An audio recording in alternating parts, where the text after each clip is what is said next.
વિદ્યાર્થી મિત્રો, હું શ્રદ્ધા વ્યાસ ફ્રોમ SK1 ધોરણ 6 સામાજિક વિજ્ઞાન પાઠ 3 પ્રાચીન નગરો અને ગ્રંથો. પ્રાચીન નગરો. સંસ્કૃતિ મનુષ્યની રહેણીકરણી સાથે સંકળાયેલી છે, અર્થાત તે આપણા જીવન જીવવાની એક રીત છે. વિશ્વમાં ઇજિપ્ત, મેસોપોટેમિયા, ભારત, ચીન, રોમ વગેરેમાં માનવ સમાજની મહાન સભ્યતાના દર્શન થાય છે. હડપ્પીય સભ્યતાને આપણે સિંધુ ખીણની સભ્યતા તરીકે ઓળખીએ છીએ.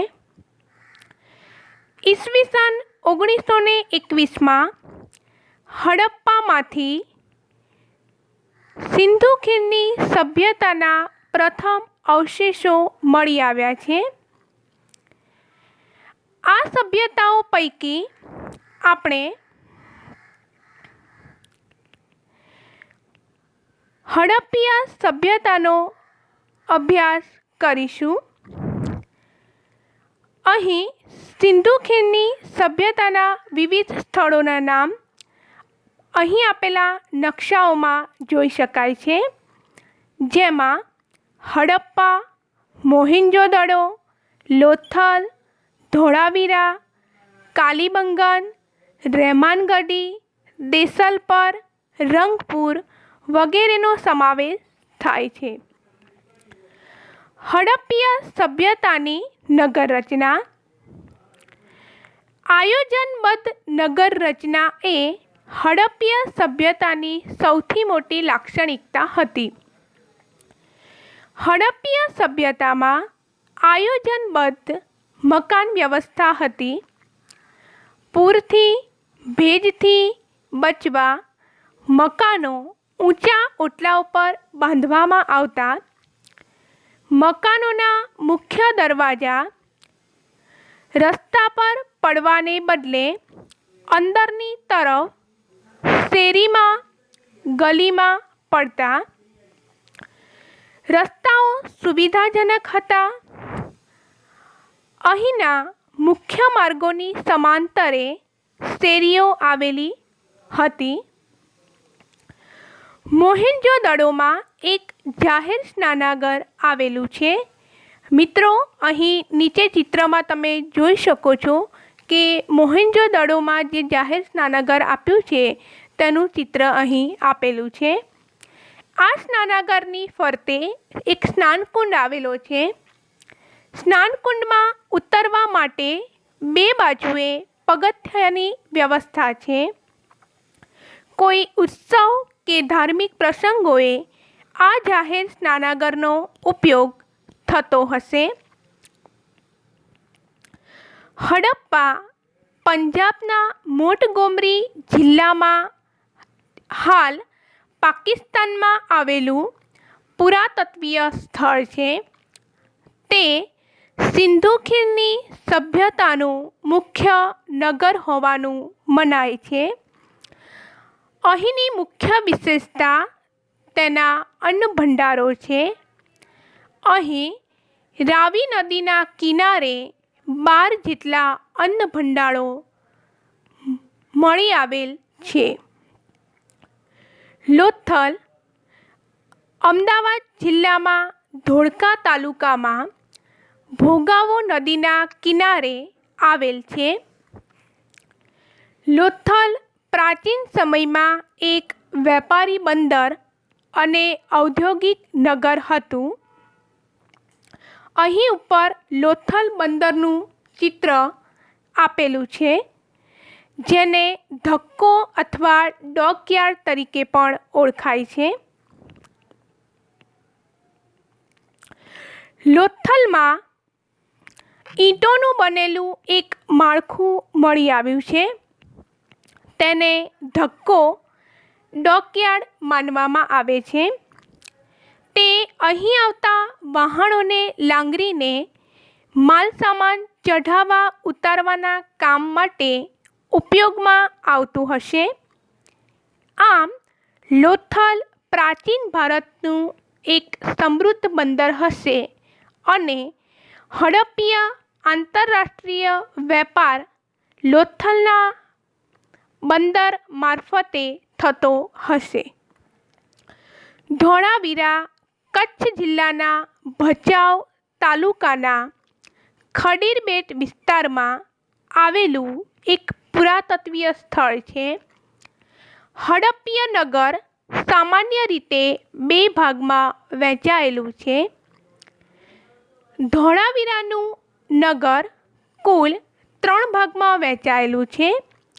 એક સિડાટલ કિલ્લોરી, 2 ઉપલું નગર, 3 નીચલું નગર. ધોળાવીરા નગરની મુખ્ય વિશેષતા એ છે કે વરસાદના પાણીની સંગ્રહ વ્યવસ્થા અને સ્ટેડિયમ છે.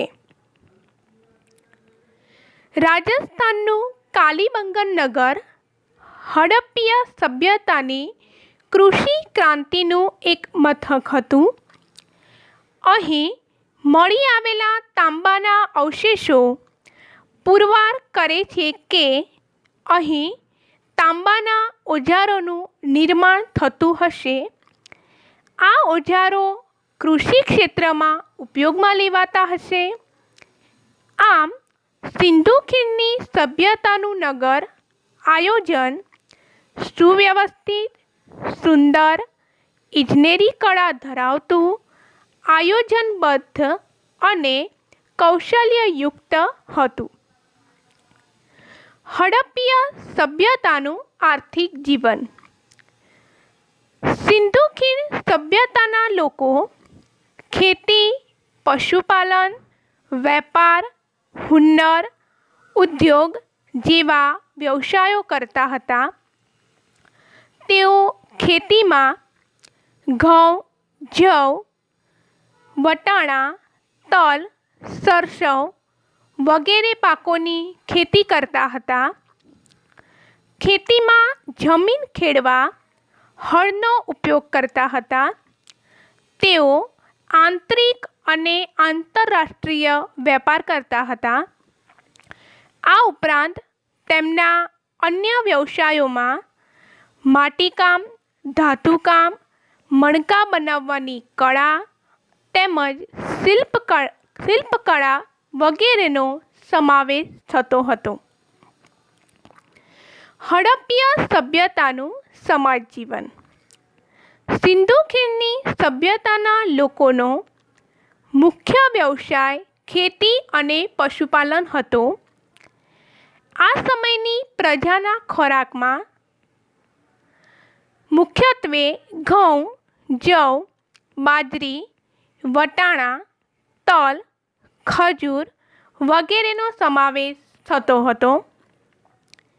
પશુપાલનના કારણે તેમના ખોરાકમાં દૂધ તેમજ દૂધની બનાવટોનો પણ સમાવેશ થતો હતો. સિંધુ ખીણની સભ્યતામાંથી મળી આવેલા શિલ્પોના આધારે એ સમયના લોકોનો પોશાક વિશે આપણને માહિતી મળે છે.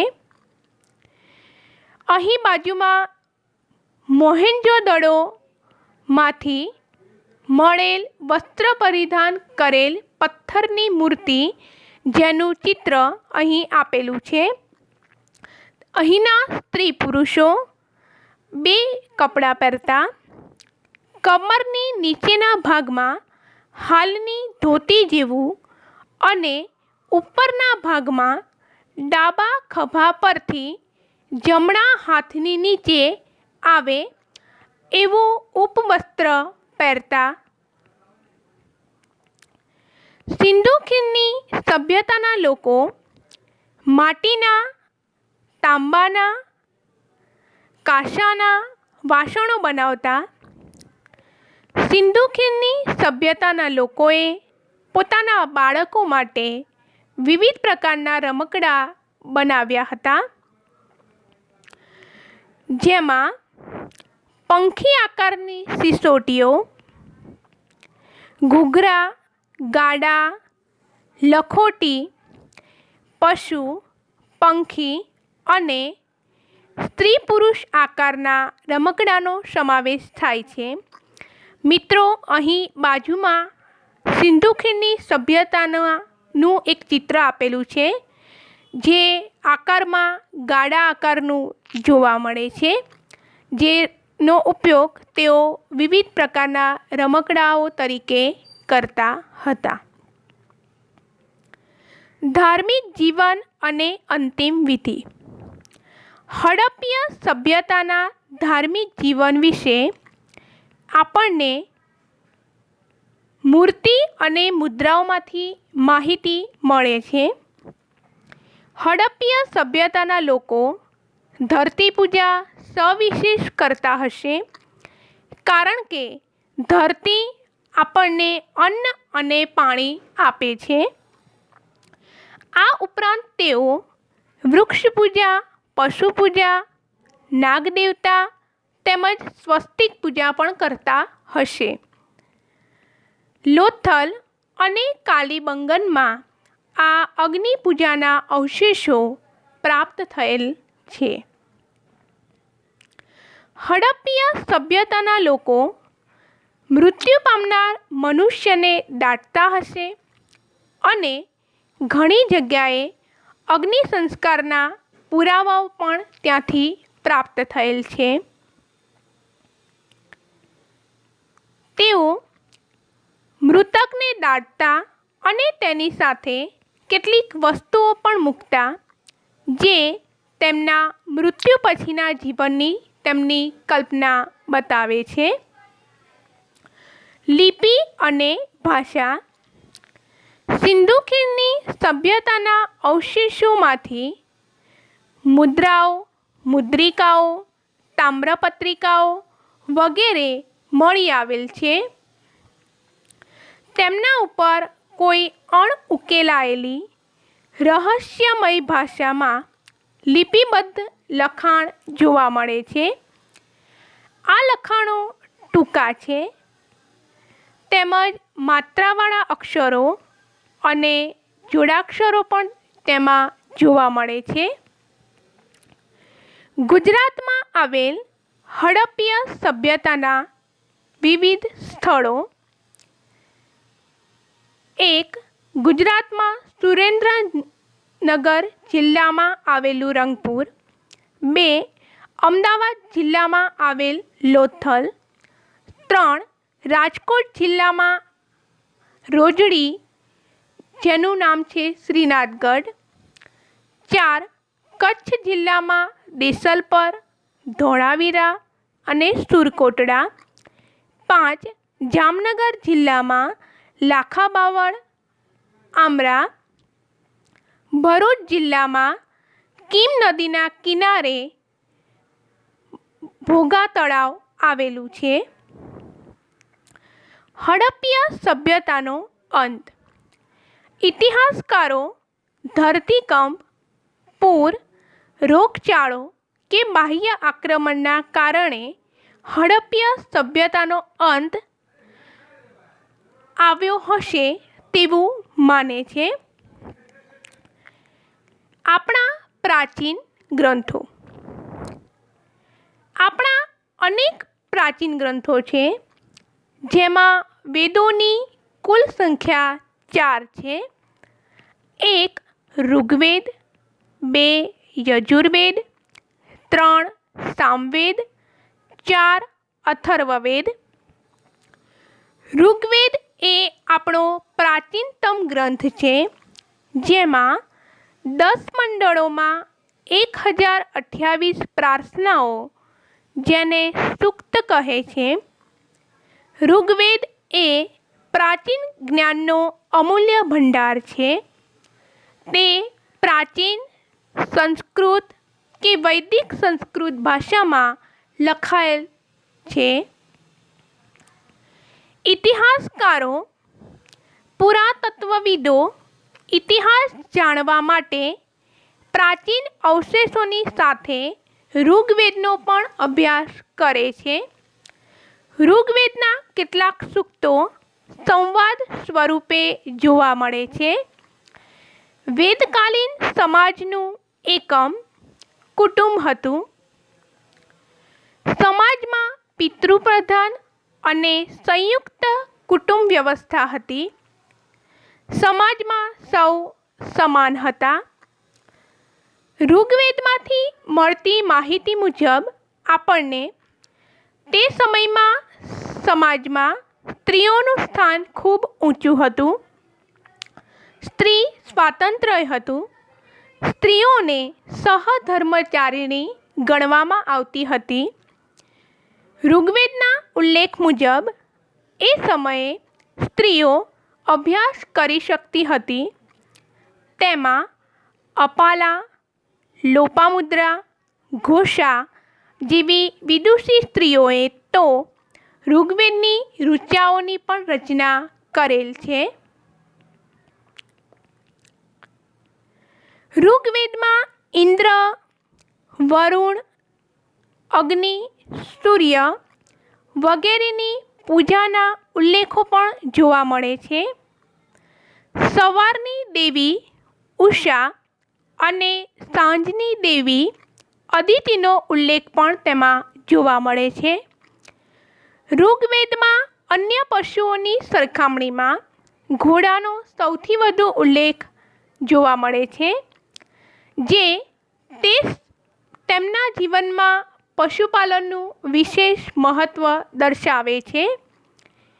ઋગ્વેદકાલીન અર્થવ્યવસ્થાના શરૂઆતના સમયમાં કૃષિ એટલે કે ખેતી ગૌણ હતી.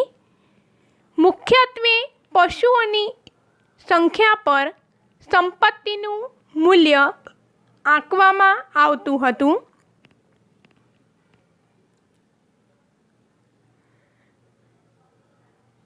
મિત્રો, અહીં પાઠ પૂર્ણ થાય છે. આપે અહીં આપેલું સ્વાધ્યાય જે તમારી ચોપડીમાં આપેલું છે તે પૂર્ણ કરવું ઘરકામમાં. આ ઉપરાંત હું તમને કેટલાક વધારાના પ્રશ્નોની નોંધ કરાવું છું, જે આપ નોંધી લેશો તમારી નોટબુકમાં. પ્રશ્ન 1, હડપ્પીય સભ્યતાનો અંત કેવી રીતે આવ્યો? પ્રશ્ન 2, હડપ્પીય સભ્યતાનું આર્થિક જીવન કેવું હતું? પ્રશ્ન 3, લોથલ બંદર વિશે ટૂંકમાં પરિચય આપો. પ્રશ્ન 4, હડપ્પીય સભ્યતાની મુખ્ય વિશેષતા કઈ કઈ હતી? અને પ્રશ્ન 5, ગુજરાતમાં આવેલ હડપ્પીય સભ્યતાના સ્થળોના નામ જણાવો.